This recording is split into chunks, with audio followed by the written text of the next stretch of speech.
Hi, I'm Stylist Lee. Some of you may know me as your friend, your family member, your homegirl who does hair. But for the most of you, you know me as your celebrity hairstylist who keeps it real. And with over 11 years of experience, your girl has found herself in a pickle or two, where I had to keep it real. And oftentimes I ask myself, am I wrong?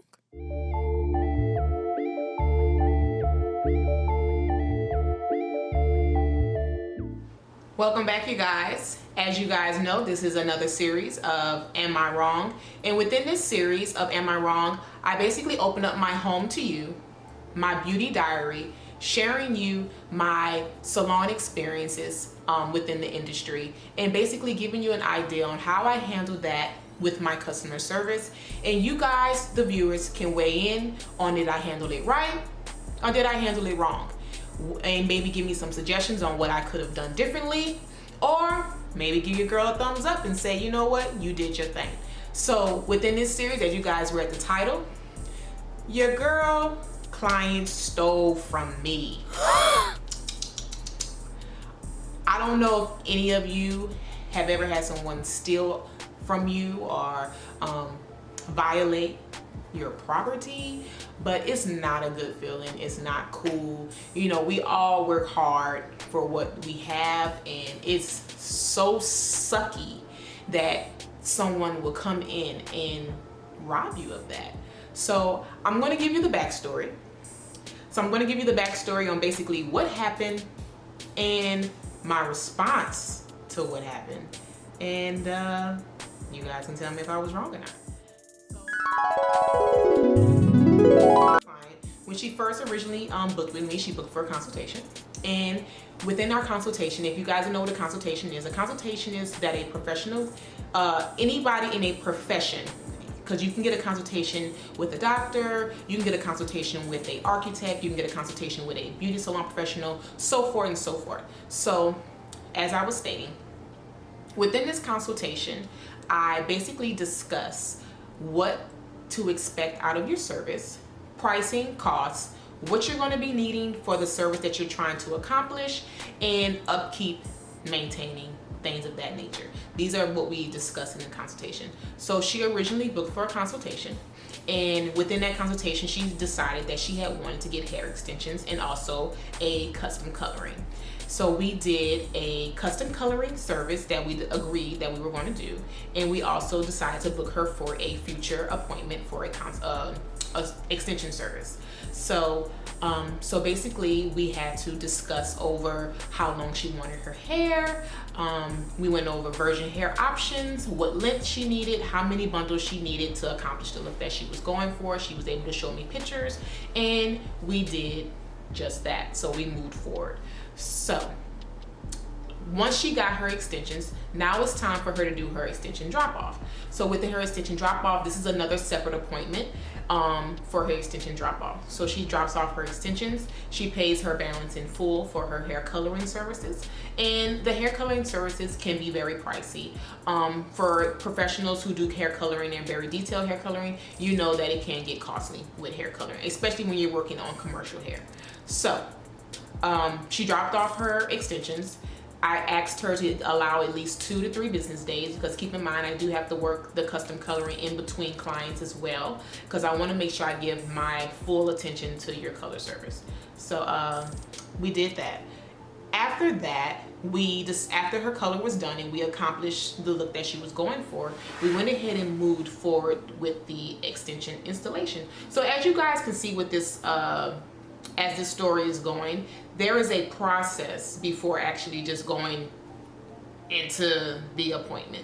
So we've met on several occasions, okay? We met on several occasions, and also you can look at it as a payment plan. It also gives the client opportunity to put money aside, put money toward her service, and kind of build back up for the actual service that she wants.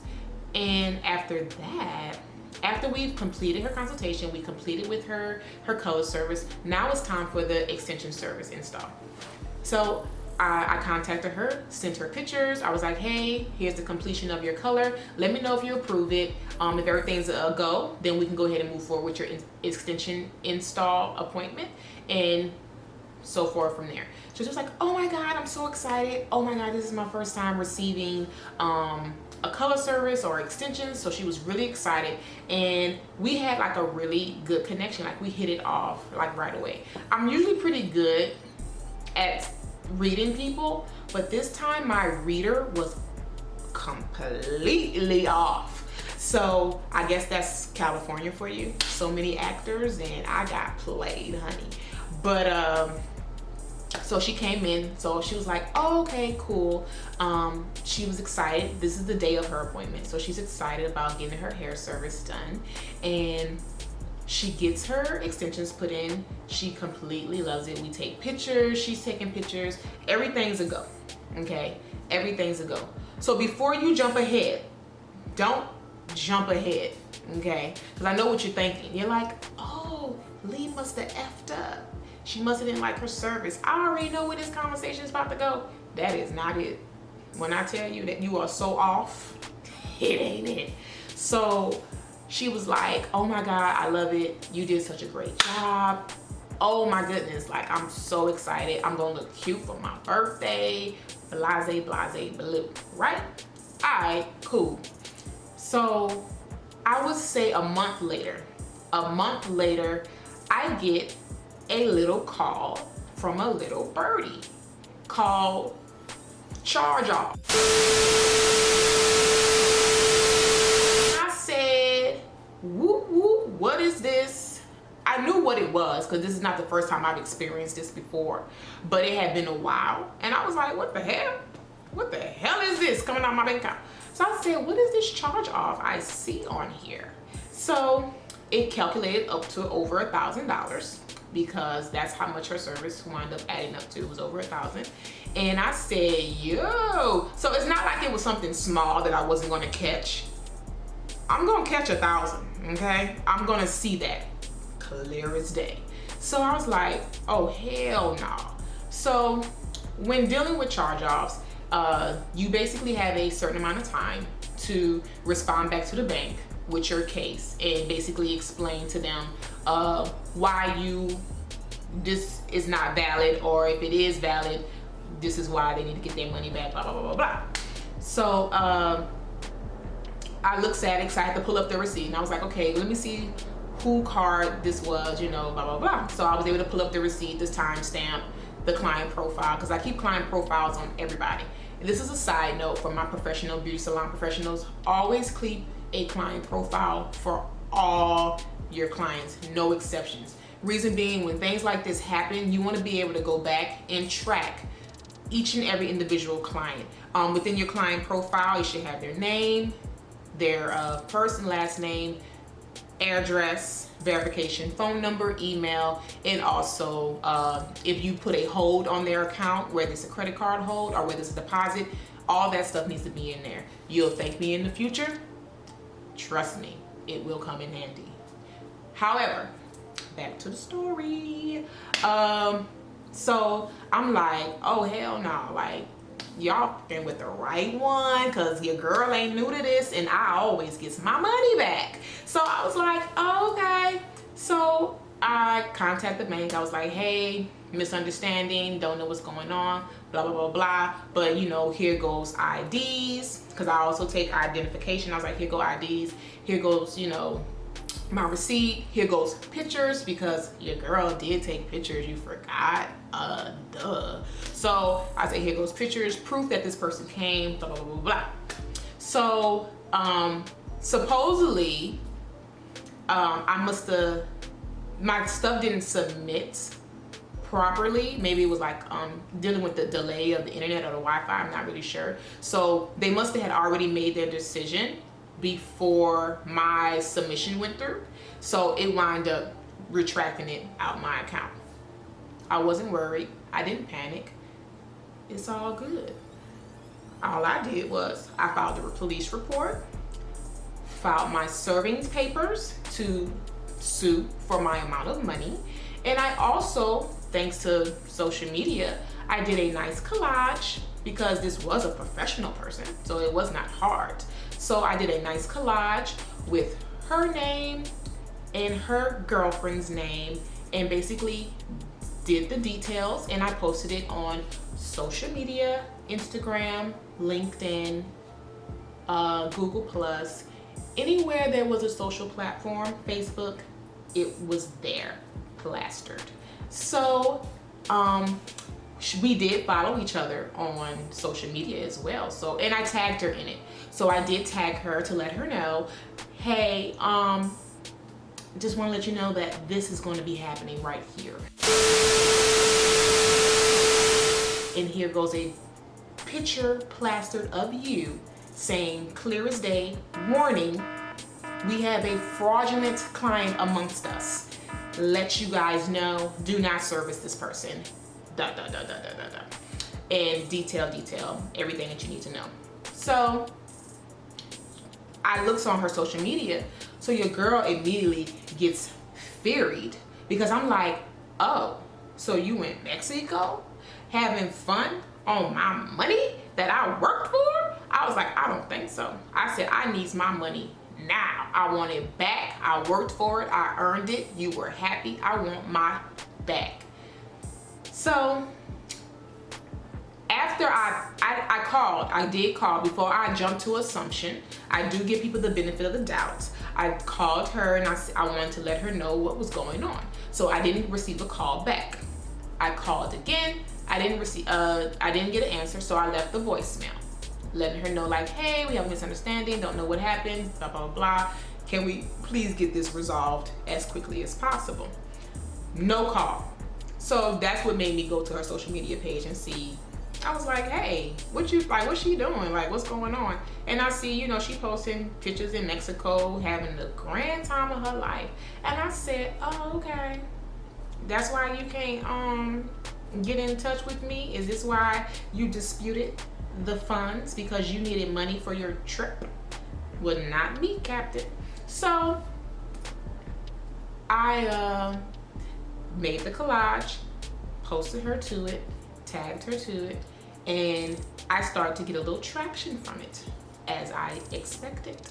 And she immediately blows me up. She was like, oh my God, Lee, I'm so sorry. I don't know what happened. It's a misunderstanding. Let's get this fixed right away. I said I would gladly appreciate that. That would be really nice. You can contact me on tomorrow and we can figure out how we're going to get this situation resolved, honey, because this is not cool. So the next day, as promised, she contacted me back, and I told her, I said, look, I'm gonna keep it 100% real with you. I said, I am not removing anything off my social media platform until I have received my money in a cashier's check or cash. That's it. She was like, okay, not a problem. Yes, let me pay you, blah, blah, blah. So she goes to tell me that her girlfriend, who paid for the service on their credit card, got into a fight. Okay, this is the excuse that was told to me. She got into a fight with her girlfriend. So for her to get back at her in retaliation, she took back all the gifts that she paid for her hair to punish her. Girl, bye. See, the part that I wasn't understanding about the whole thing, I said, I don't understand how that affects you, because it affected me, if anything. I'm the one looking at money being removed from my account. So I don't understand how that affected you. So she was like, yeah, oh my God, she's just stupid. So I'm so sorry, blah, blah, blah, blah. And I said, So at this point, I went deaf ears. I kind of didn't care. I was just like, look, pay me my money and we'll be good. So she said, okay, I'm gonna break it up into cashier's checks. She broke it up into cashier's checks where it was equaled up to the amount that was owed. And I was paid in full. Lee was very happy at this time. So as one would think, that's the end of the story, right? Okay, I've gotten paid, I'm good, we good. That wasn't the end. Received a letter in the mail addressed to my salon, and basically it was just saying, oh, Lee, I apologize to you again for that. I'm sorry for whatever, confusion that may have caused for your home, blah, blah, blah, blah. And now that you're paid in full, is it possible that I can still be your client and receive service from you? Girl, bye. You're ugly as fuck. I said no. I don't think that's a good idea. I think it's best that you find another salon home. I'm one of those people, and one would say, well, dang, Lee, she paid you, you know, the God thing in you is to forgive and forget. But I'm also one of those people, once you show me your true colors once, I can't really trust you. And you can also say maybe it really wasn't her and it was her girlfriend. At the end of the day, that's the company you keep.